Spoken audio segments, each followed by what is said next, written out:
After the success of his movie Up, Pixar director Peter Docter was searching for a subject for his next film. What captured his imagination was something very close to home, the emotions his own daughter was experiencing in her transition to adolescence. Adolescence is a notoriously emotional time when the joys and easy delights of childhood are replaced by the anxieties and pressures that come with the social and sexual dynamics of the adolescent years. His daughter's experiences gave Docter the idea of portraying his new subject, emotions themselves, as characters in a movie. To better understand his new subject, Docter immersed himself in the science of emotion you are about to study. Intrigued by the dramatic possibilities of portraying how emotions work in the human mind, he asked such questions as, how many emotions are there? How do emotions shape how we perceive the world? Why do we feel sadness? The science of emotion became the bedrock of his new film, Inside Out. Inside Out is about the emotional turmoil that an 11-year-old girl, Riley, experiences as she moves from Minnesota to San Francisco. It is a traumatic move, one that requires Riley to leave behind her best friend, idyllic moments of ice skating with her parents, and the passion of her childhood, her hockey team. Along with human characters you would typically find in a movie, Inside Out's plot is also driven by the characters inside Riley's mind, her emotions. There are 5 to be precise: anger, disgust, fear, joy, and sadness. Inside Out dramatizes 2 central insights about emotion. The first is that emotions guide how we construe the social world, the inside of Inside Out.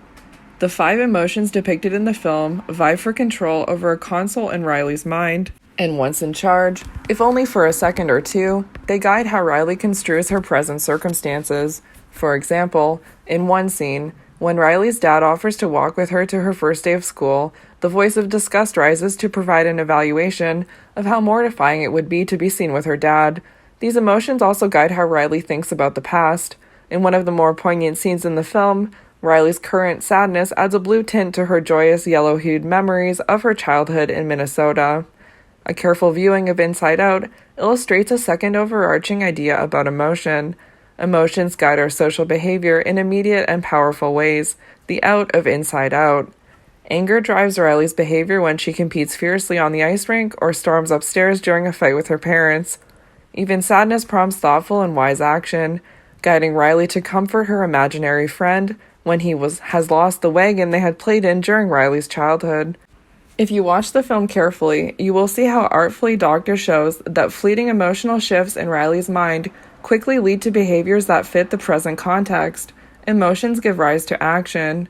Inside Out's artistic portrayal of the central insights of the science of emotion counters traditional ideas of emotions as enemies of rationality and disruptive of cooperative social relations. Rather, emotions guide how we perceive and act on the world around us. This chapter explores the science that so informed Inside Out.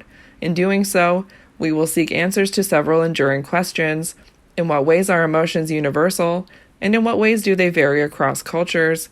What roles do emotions play in social relationships? How do emotions influence reasoning? And finally, what is happiness?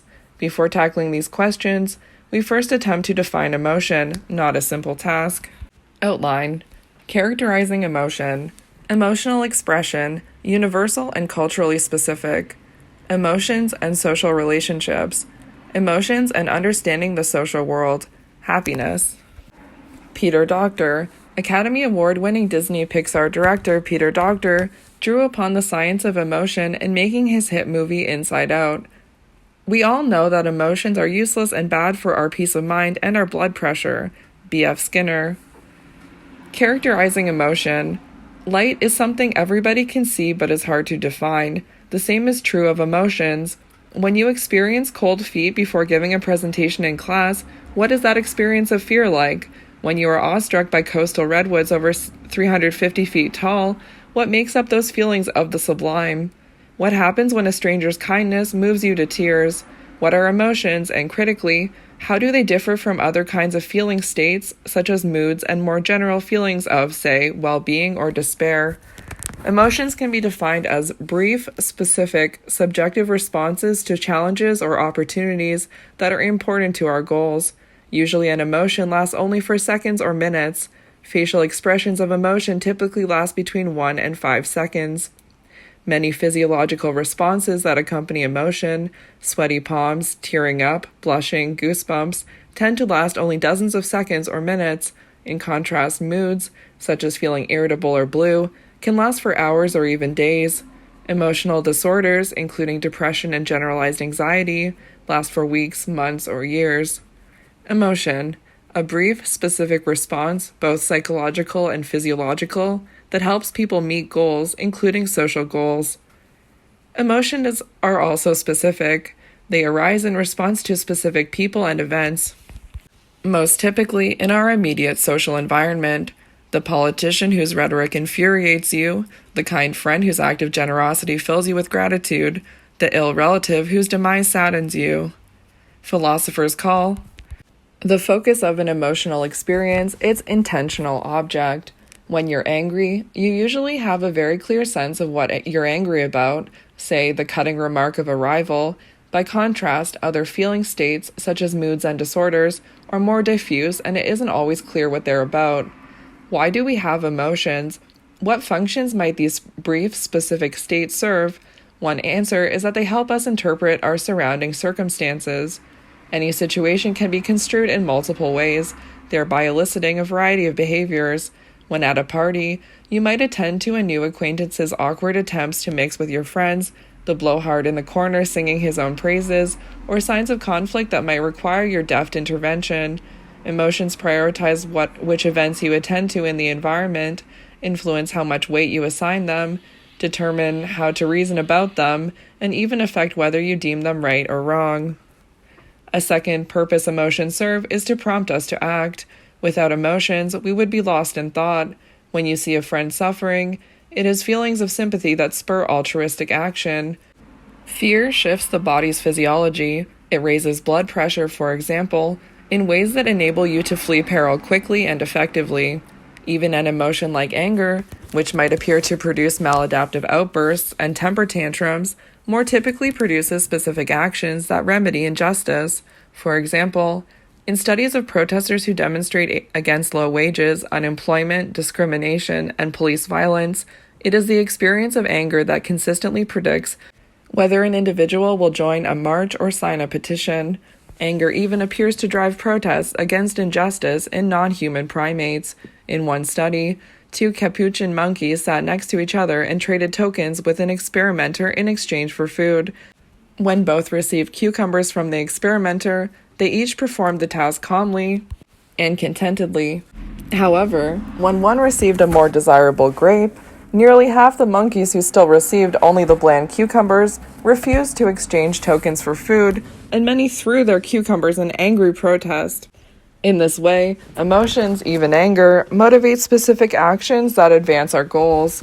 For over 2,000 years, philosophers and other observers of the human condition have been wary of emotions, seeing them as enemies of reason and the source of maladaptive social behavior. But more recent scientific findings lead to a much different view. Brief, fleeting experiences of emotion enable us to respond effectively to the specific challenges and opportunities we face, especially those involving other people. Gratitude motivates us to reward others for their generosity. Guilt prompts us to make amends when we have harmed someone.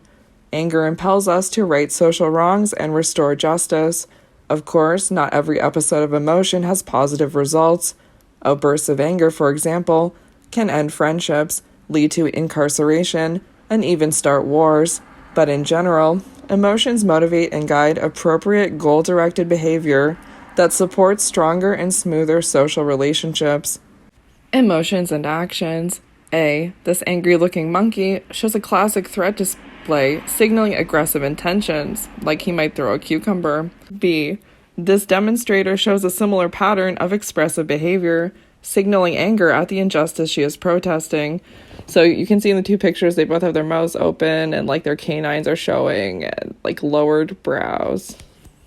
How much more grievous are the consequences of anger than the causes of it? Marcus Aurelius, Meditations. Nothing's either good or bad, but thinking makes it so. William Shakespeare, Hamlet. Emotions are brief, specific, subjective experiences that help people meet their often social goals. Emotions guide our behavior and lead to action. enabling us to respond to the threats and opportunities we perceive in the environment. Emotional expression, universal and culturally specific.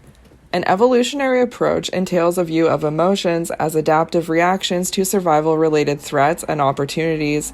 Thus, we might expect emotions to be universal. In contrast, a cultural approach assumes that emotions are strongly influenced by the values, roles, institutions, and socialization practices that vary across cultures. As a result, people in different cultures might be expected to express their emotions in different ways. Scientific studies of emotional expression provide support for both perspectives. The ways we express emotions are both universal and subject to cultural differences. Darwin and emotional expression. The science of emotional expression begins with Charles Darwin's musings about where emotions come from. After his travels aboard the HMS Beagle, Darwin published The Expression of Emotions in Man and Animals in 1872, detailing his evolutionary perspective on emotional expression. In making his case, Darwin proposed what he called the principle of serviceable associated habits, or the idea that the expressions of human emotion we observe today derive from actions that proved useful in our evolutionary past. For example, the observable signs of anger, the furrowed brow and display of teeth, the tightened posture and clenched fists, the fierce growl, are vestiges of threat displays and attack behaviors observed in our mammalian relatives and once useful in adversarial encounters in our evolutionary past. Darwin's detailed analysis generated 3 hypotheses about emotional expression that suggest universality. First, Darwin reasoned that because all humans have used the same 30 to 40 facial muscles to communicate similar emotions in our evolutionary past, people in all cultures should communicate and perceive emotion in a similar fashion. Second, Darwin reasoned that because humans share an evolutionary history with other mammals, most recently primates, our emotionally expressive behaviors should resemble those of other species. In support of this thesis, Darwin drew fascinating parallels between human emotion and the behaviors of animals in the London Zoo. Third, Darwin argued that blind individuals, lacking the rich visual input a culture provides about how to display emotion, will still show expressions similar to those of sighted people, because the tendency to express emotions in specific ways has been encoded by evolutionary processes. Signaling intentions. Darwin believed that animals signal their intentions through behavioral displays. A. This dog is signaling his hostile intentions toward another dog. B. This dog signals submission to another dog. Remind you of any other species, our own, for instance? Okay, so in A, you can see the hostile dog has like his back arched, he has like hair sticking up, he looks kind of ready to pounce. The submissive dog kind of has like his paws like close together and he's like looking up submissively. Box 6.1, not so fast. Critical thinking about the validity of narratives about the causes of emotions. Emotions often drive a search for understanding, explanation, and meaning. We feel ourselves falling in love and, in our delirium, seek an explanation for why. We feel anger at work and try to put together a story that accounts for our strong feelings. In therapy, which over 60 million Americans have tried, people often construct narratives that explain the deep causes of their current emotional struggles. Soliciting narratives from people of their understanding of the causes of their emotions is a widely used method in the science of emotion. In these studies, participants are asked to think about a past emotional experience and explain why it happened. This research has helped emotion scientists to pinpoint specific construals that give rise to different but closely related emotions. For example, the experience of guilt centers around harm done to another person, whereas the experience of shame results from the sense that we have failed to live up to expectations about who we should be. People report that other people's unfair actions are a driving cause of anger, while it is situational causes that tend to be a driving cause of sadness. But do the stories we tell about the causes of our emotions correspond to their actual causes? To be sure, when you ask someone to give a causal account of an emotional experience, their narrative will get a lot right. When someone tells you why they felt awe when sitting on the rim of the Grand Canyon, their vivid description of the sights, smells, and sounds of the canyon likely correspond to the actual causes of the experience of awe. Nevertheless, there is a good reason to suspect that people's verbal accounts will miss important influences on their emotional experience. For example, our narrative accounts of emotion rarely refer to certain contextual factors that are known to influence people's emotions, such as the time of day, the day of the week, the level of air pollution, the sight of nearby green spaces, the presence of people of high or low status, and regional levels of income inequality. You wouldn't tell a friend that you are angry because it's 11 a.m. on Tuesday or because the smog index is high. Such explanations don't fit our cultural theories of emotion. Nor would you say that you fell in love with your boyfriend because he lived near you. You often bumped into him in the hallway, and he enjoys high status among your peers. All documented causes of attraction. Were you to explain your love for your boyfriend in this fashion, you'd not only offend him, you'd likely be seen by others as strange or cold. The more general lesson is that a variety of complex processes, many of them automatic, give rise to emotional experience. The verbal accounts we offer for why we feel the way we do articulate only some of those processes. Therefore, self-reports like those solicited in narrative recall studies cannot always be trusted. People are quite accurate when reporting what they are feeling, but their accounts of why they feel that way should be treated with some skepticism. Narratives and emotional understanding. Research finds that people become attracted to other individuals in highly arousing situations, such as walking across the suspension bridge. Yet it is highly unlikely that they would explain such feelings of warmth in terms of being aroused on a harrowing suspension bridge. The universality of facial expression. Interested in the universality of emotional expression, Darwin asked British missionaries living in other cultures whether they had observed expressions not seen in contemporary Victorian England. The missionaries could come up with no such expressions. That evidence is anecdotal, but some 100 years later, the question of universality was pursued more systematically by Paul Ekman and Wallace Friesen, as well as Carol Izard. Cross-cultural research on emotional expression. To test Darwin's universality hypothesis, Ekman and Friesen took more than 3,000 photographs of people, including a sample of actors, as they portrayed anger, disgust, fear, happiness, sadness, and surprise. 1969. Then they presented photos of these expressions to people in Japan, Brazil, Argentina, Chile, and the United States, who selected from 6 emotion terms the one that best matched the feeling the person appeared to be showing in each photo. Across these 5 cultures, accuracy rates were in the 70 to 90% range for the 6 emotions. If participants couldn't read the emotions with any accuracy and had been merely guessing, they would have succeeded only 16.7% of the time. These findings seemed to provide strong evidence that emotions are indeed universal. Critics of Ekman and Friesen, however, were unconvinced, and they noted a fundamental flaw in this study. The participants had all been exposed to Western media, and therefore might have learned how to identify the expressions through that exposure. Charles Darwin. In addition to developing the theory of evolution, Darwin studied emotional expressions in humans and non-human species. He sought to document that human emotional expressions have parallels in other species and are universal to people of all cultures. The investigators thus faced a stiff challenge to find a culture that had little or no exposure to Westerners or to Western media. To accomplish this goal, Ekman traveled to Papua New Guinea to study the Foray, an isolated hill tribe living in pre-industrial, hunter-gatherer-like conditions. The Foray who participated in Ekman's study had seen no movies or magazines, didn't speak English or Pidgin, a combination of English and a native language, had never lived in Western settlements, and had never worked for Westerners. After getting approval for his study from the local witch doctor, Ekman devised an emotion-appropriate story for each of the 6 emotions. For example, the sadness story was, the person's child has died and he felt sad.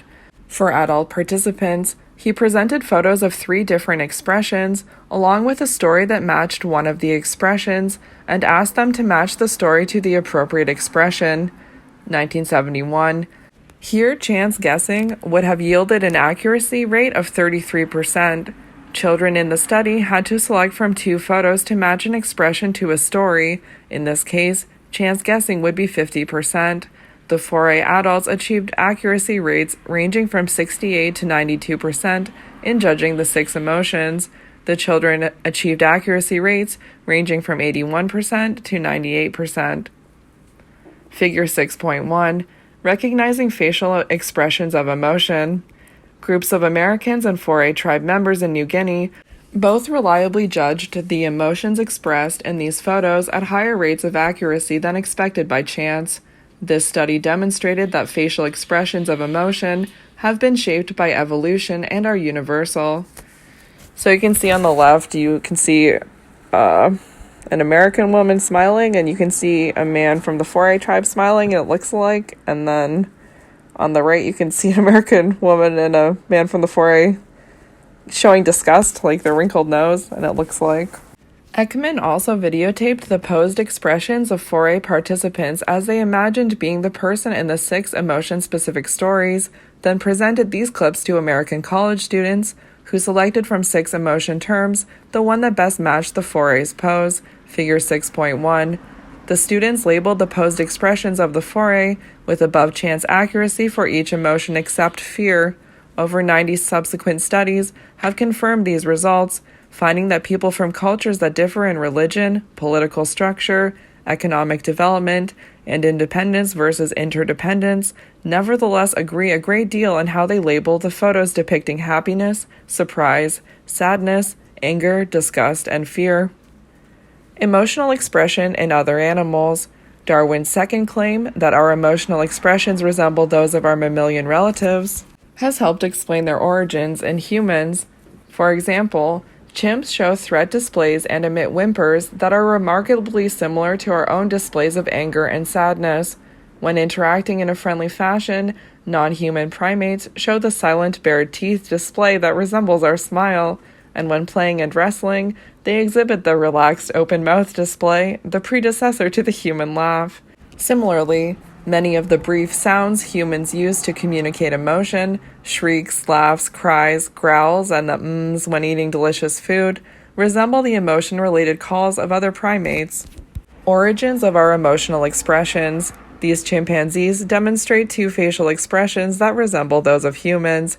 A. The silent bared teeth display like a smile. Is it though? B. The relaxed open mouth display like a laugh. 6 universal facial expressions of emotion.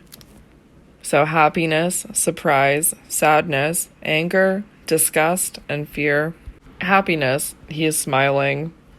Surprise, her mouth is open and her eyebrows are raised. Sadness, she has like a downturned mouth and she's looking downwards. Anger, he has a lowered brow and like compressed lips. Disgust, she has kind of her mouth open and maybe her nose wrinkled. I mean, according to body language analysts, actually, if your face is asymmetrical and like your nose kind of goes up, that's a better representation of disgust. And then there's fear. When your eyebrows are raised, your mouth is kind of like turned down in like that Wallace and Gromit kind of expression, and your eyes are wide. Understanding the parallels between human and non-human expression has also helped reveal why we express embarrassment as we do. Participants in these kinds of studies have been led to experience embarrassment in various ways. In one of the most mortifying, participants had to watch themselves on videotape sing the Star-Spangled Banner, recorded in a prior session, in the presence of other research participants. When feeling embarrassed, people shift their gaze down, smile in a self-conscious way, move their head down and to the side, thus exposing their neck, and often touch their face or shrug their shoulders. Why do we express embarrassment with this specific pattern of behavior? Cross-species comparisons reveal that our expression of embarrassment resembles appeasement displays in other mammals, which short-circuit conflict and trigger affiliation. Yeah, like touching the side of your neck, it's like exposing your, jugular vein. So yeah, it's a submissive gesture for sure. Social benefits of embarrassment. President Kennedy shows classic signs of embarrassment and remorse, including the head movements, downward gaze, and nervous face touching. Although conveying regret, this display causes others to trust the individual more. In humans, embarrassment signals remorse for social transgressions, prompting forgiveness and reconciliation after the individual has violated a social norm. One study found that when strangers encounter someone who shows embarrassment or blushes visibly, as opposed to displaying no emotion or other emotions such as pride, they trust that stranger more and think he or she has a more upstanding character. Another study found that people will even give more lottery tickets to such an individual, thereby increasing his or her chances of winning a cash prize. Embarrassment, appeasement, and maintaining social bonds. To maintain harmonious social relations, humans often exhibit behaviors that are reminiscent of appeasement displays in non-human species. A. This woman shows the typical elements of an embarrassment display: downward gaze, head movements down and to the side, a compressed smile, and face touching that trigger others to forgive.